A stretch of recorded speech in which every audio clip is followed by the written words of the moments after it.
Welcome to the Slop Farm. Enjoy the video. In this video, I will explain how to make cornbread batter. First, let's gather our dry ingredients. In a large bowl, combine 1 cup of cornmeal with 1 cup of all-purpose flour. Next, add 2 tablespoons of sugar and 1 tablespoon of baking powder. Finally, stir in 1/2 teaspoon of baking soda and 1/2 teaspoon of salt. Whisk these together thoroughly to ensure even distribution. Now, let's prepare our wet ingredients in a separate bowl. Whisk together 1 cup of buttermilk and 1/4 cup of melted butter. Make sure the butter isn't too hot, or it might cook the egg.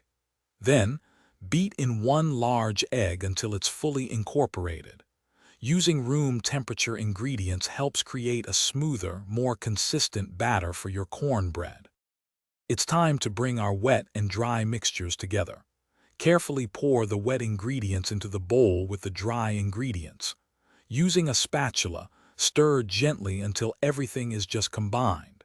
It's crucial not to overmix, as this can lead to tough cornbread. A few small lumps are perfectly acceptable and often result in a more tender crumb.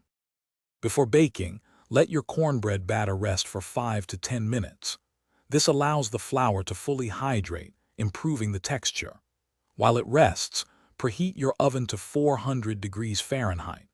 Don't forget to generously grease a 9-inch cast iron skillet or a similar baking dish. This ensures your delicious cornbread won't stick and will have a beautiful golden crust. Thanks for watching. Consider subscribing if we helped you today.